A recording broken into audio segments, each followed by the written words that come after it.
नौजवान था और यतीम भी था। शौक बन गया दीन पढ़ने का। मोहल्लेदार इलाके वाले कहने लगे कहाँ से कमाएगा, ना बाप है, ना माँ है, ना घर है, कहाँ से। हजरत रूमी कहते हैं नौजवान ने जंगल में झोंपड़ी लगा ली। वहां वो सुबह मदरसे जाता, शाम को जंगल में रहता, वहां अल्लाह अल्लाह करता, सबक याद करता। एक दिन बादशाह की बेटी रास्ता भूल गई, जंगल में आई सहेलियों के साथ, बॉडीगार्ड भी साथ थे पर रास्ता भूल गई।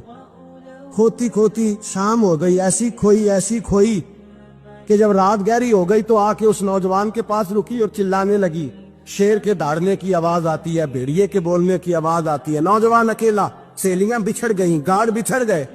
कहने लगी मैं परेशान हूँ, मुझे जगह मिल जाएगी। नौजवान कहता मैंने शहजादी देखी और मुझे भी पता था कि घर एक ही है और आग को अंदर से दरवाजा भी बंद करना पड़ता है, जंगल जानवर भी आ जाते। कहते मेरी छोटी सी कुटिया में, झोंपड़ी में वो आई, रो के कहने लगी सहारा कोई नहीं, अगर मैं पीछे निकलूंगी तो भेड़िए खा जाएगा। कहते मैंने उसे जगह दे दी। अकेली औरत, चिराग जल रहा है, सबक याद कर रहा हूं। मेरे नबी पाक ने फरमाया जहां मर्द औरत अकेले हो तीसरा शैतान होता है। और शहजादी, वो बच्चा कहता है सबक याद करता रहा सारी रात। वो बच्ची को कहा सो जा, पर वो कहती है नींद मुझे भी कहाँ आई। ऐसे मौकों पर नींद, सारी रात सबक याद करता। थोड़ी थोड़ी देर के बाद चिराग जलता तो उस पर उंगली रखता, हाथ जलता तो पीछे खींच ले, फिर दूसरी उंगली रखता, थोड़ी देर के बाद जलता तो खींच ले, हाथ सारा जल गया।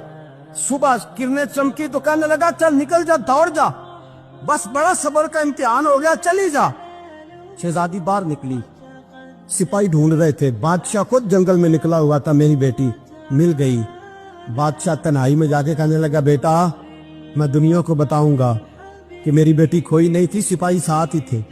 ये बड़ा मुश्किल होता है, बेटी तो भूल के भी रात कहीं रह पड़े तो लोग जीने नहीं देते, तो बेटा मुश्किल हो जाएगा मेरे लिए।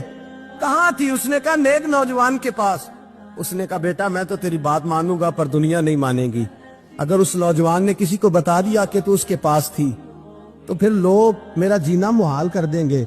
बेटा मैं मर जाऊंगा, मेरी मजबूरी ये है कि वो कहीं राज ना उगल दे वो नौजवान, उसे कत्ल करना पड़ेगा।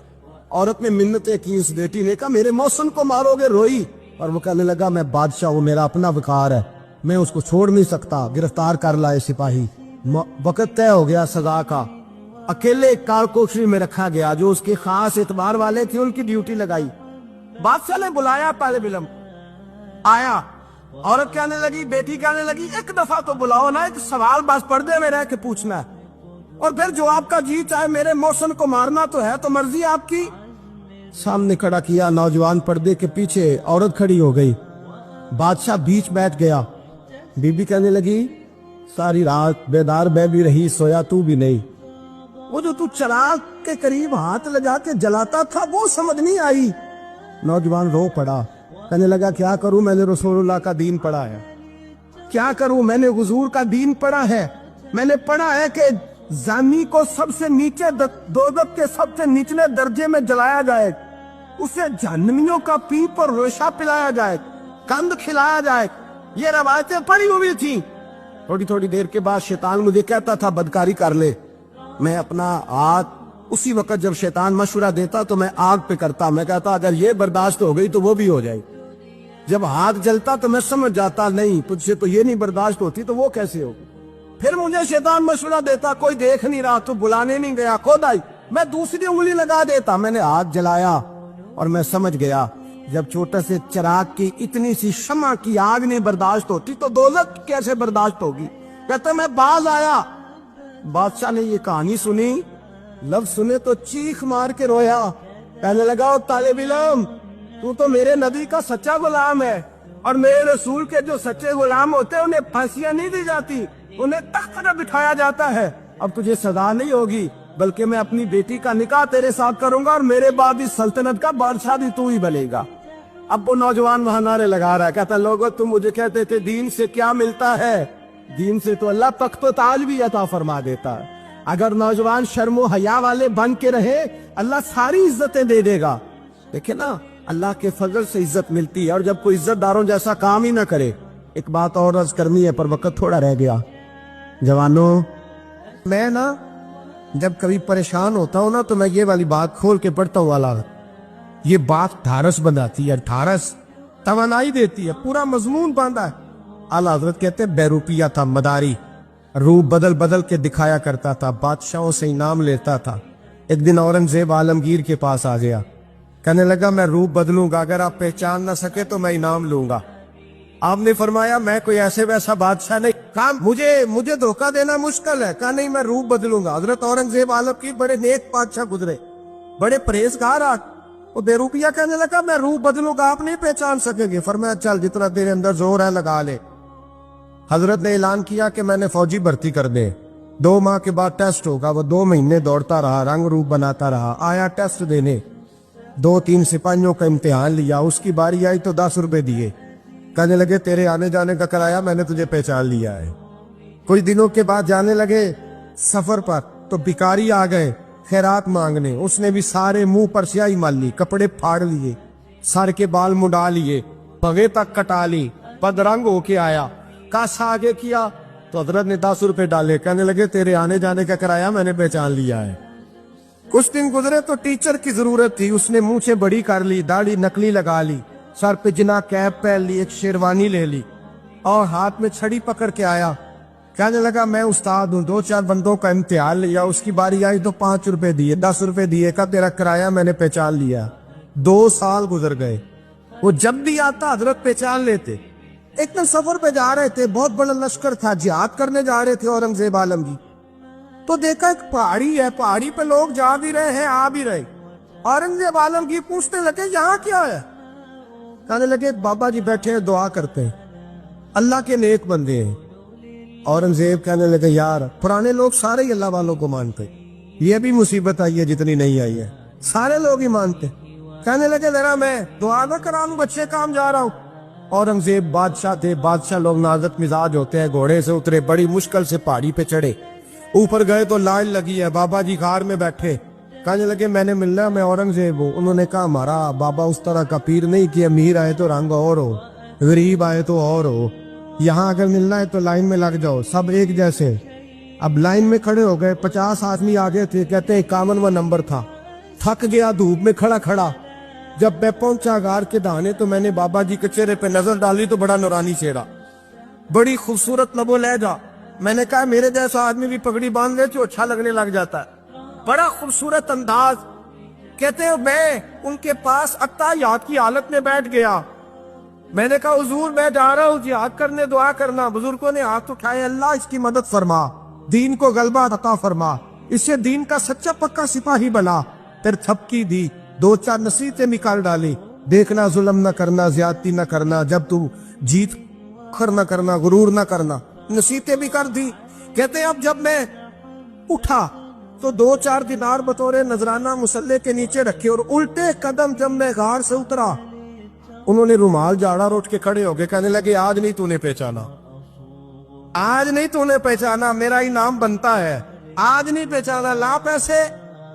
औरंगजेब कहने लगा यार तूने याद कर दी, कहाँ चढ़ा कहाँ खड़ा रहा, धूप में थक गया, कमाल कर दी भाई तूने। बता तू क्या लेगा, अब तू देख जल्दी बता, वो कितने लोग पीछे धूप में खड़े हैं, लश्कर सारा खड़ा है, क्या लेगा? उसने कहा सबसे कीमती हीरे वो है जो तेरे सर के ताज में लगे हुए, मुझे तेरा ताज चाहिए। ओ भाइयों सुनना और याद रखना, मेरे आला हजरत कहते हैं बादशाह ने सर के ऊपर से ताज उतारा, बहरूपिये के कदमों में रखा और कहने लगे ये ले, और ये तो तेरा मांगने पर मैंने दिया है ना, मैं वापस आता हूं तो आना, मैं अपनी मर्जी से भी तुझे दूंगा। तूने औरंगजेब जैसे बंदे को धोखा दिया, आना मैं उस वक्त भी दूंगा। वो देख बस बात खत्म हो गई, हद हो गई। देखकर कहते हैं जब मैं पलटा ना वापिस, बहरूपिये ने आवाज दी बादशाह ठहर जा। तो मैंने पलट के देखा तो कहने लगे ये अपना ताज ले जा, उठा और ले जा।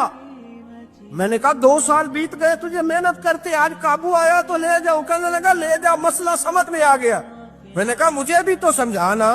कहते वो फूट फूट के रोया, उसकी आंखें बरस पड़ी, सैलाब की तरह आंसू बह निकले, तड़पा और रो के कहने लगा बादशाह मैंने झूठ मूठ रसूलुल्लाह की गुलामी इख्तियार की थी, झूठ मूठ की दाढ़ी, झूठ मूठ की पगड़ी, झूठ मूठ का फकर, मैंने झूठ मूठ नबी पाक का लिबास पहना है, तो तेरे जैसे बादशाहों के ताज मेरे कदमों में आ गए हैं। अगर मैं सचमुच रसूलुल्लाह का गुलाम बनूंगा तो अल्लाह क्या कुछ अता फरमाए, अल्लाह कितनी नेमतों से नवाजे। मेरे आला क्या फरमाते हैं, आला हज़रत फरमाते हैं फरिश्ते भी करते हैं ताजीम मेरी। कौन जी? अल्लाह। ऐसा अकीदा भी कम मिलेगा जो बरेली के इमाम का अकीदा है, ऐसा भी कम। कहते हैं फरिश्ते भी करते हैं ताजीम मेरी। क्यों? फरमाने लगे फिदा होके उन पर ये इज्जत मिली। बगदाद के एक दरवेश आलिम थे, तो वो जब भी नमाज पढ़ाते ना तो किसी ताजर की 2 बीवियों के बारे में दुआ मांगते। तो जो है मेरी बात पर, नमाज पढ़ाते तो कहते अल्लाह उस ताजर की 2 बीवियों को अपनी खास रहमतें अता फरमा। एक दिन लोग उनके गिर्द इकट्ठे हो गए, कहने लगे बाबा जी बताएं तो सही वो बीवियां कौन थी जिनके लिए आप दुआ मांगते। तो फरमाने लगे मेरे शहर का एक ताजर था, बहुत बड़ा ताजर था, मालदार था पर बे औलाद था। उसे बगदाद से मुल्क के शाम जाना पड़ता था तिजारत करने, और कई कई महीने उसे शाम के मुल्क में रहना पड़ता था। उसने इस तरह किया कि वहां भी एक शादी कर ली। तो जो है ना मेरी बात पर, क्या कर लिया उसने? दूसरी शादी करना मर्द के लिए जायज है, तीसरी करना भी, चौथी करना भी भैया के वक्त, मगर अगर इंसाफ कर सके तो। अगर चारों में हम ना आधा मसला सुनते हैं और आधा ही बयान करते हैं, अगर इंसाफ ना कर सके फिर उसके लिए 4 जायज, फिर वो एक ही रखेगा। तो अजीज दोस्त, दूसरा निकाह कर लिया, शादी हो गई। अब वो वहां कुछ ज्यादा वक्त गुजारने लगा, मालदार आदमी था, बीवी को मकान भी लेके दे दिया। अब वो देर से आता वापिस, और जब आता भी तो उसके वो वाले अंदाज ना होते जो पहले हुआ करते थे। अब बीवी से बड़ा जासूस भी कोई नहीं होता, उसको तो पहले पता चल जाता है कि माजरा क्या है, उसे बड़ी खबर होती है। तो उसने महसूस कर लिया कि बदले बदले से मेरी सरकार नजर आते। वो कहने लगी अब के जब आता जाता है तो इसके हालात कुछ बदले बदले से हैं, माहौल कुछ और है।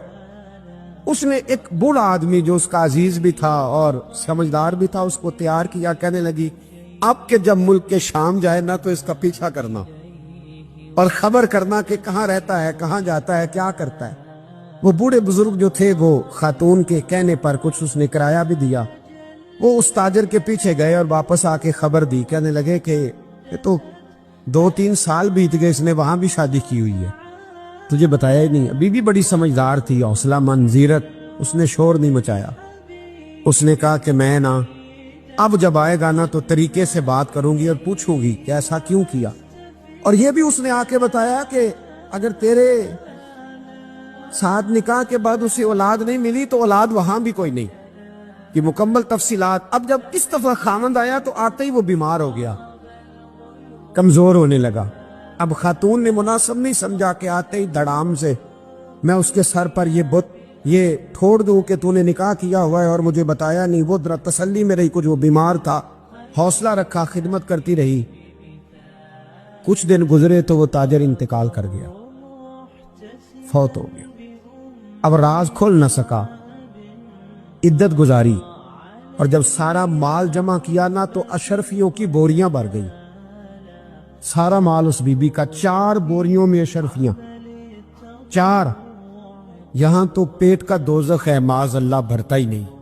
हाल मिन मजीद, हाल मिन मजीद। वो जो कहते थे ना कि बस बाहर चला जाऊं और बाहर मैं कुछ थोड़े से पैसे कमा के 2-3 साल में लौट आऊंगा, फिर यहां आके कोई कारोबार करूंगा, वो गए हैं तो वापिस नहीं आए। वो जो कहते थे ना बस मैंने इतना सा कारोबार करना है कि मकान बन जाए, उन्होंने 4 मकान भी बना लिए हैं, लेकिन बरेक हल में मजीद की दौड़ है। अब 4 बोरियां उस औरत ने छुपाए रखी। कोई बंदा नहीं जानता बगदाद में कि मुल्क के शाम में ताजर की दूसरी बीवी भी है। जब वो फारिग हुई तो उसने उस बूढ़े जासूस को फिर बुलाया और 2 बोरियां ऊंट पे रखी, खुद भी साथ बैठी और मुल्क के शाम गई। अल्लाह अकबर। वो बुजुर्ग कहते हैं मैं ऐसे नहीं दुआ करता। उसको जाके कहने लगी मैं अकेली वारिस नहीं हूं, आधे की वारिस तू भी है। मैं अकेली वारिस नहीं, ये तकसीम विरासत है, आधी की वारिस तू भी है। तो रख अपने पैसे, मुझे पता है उसने निकाह किया था पर मुझे बताया नहीं था, तो रख अपने पैसे, मैं तुझे दे रही हूं, आधे तेरे हैं आधे मेरे हैं। उसने नजर उठाई तो रो पड़ी।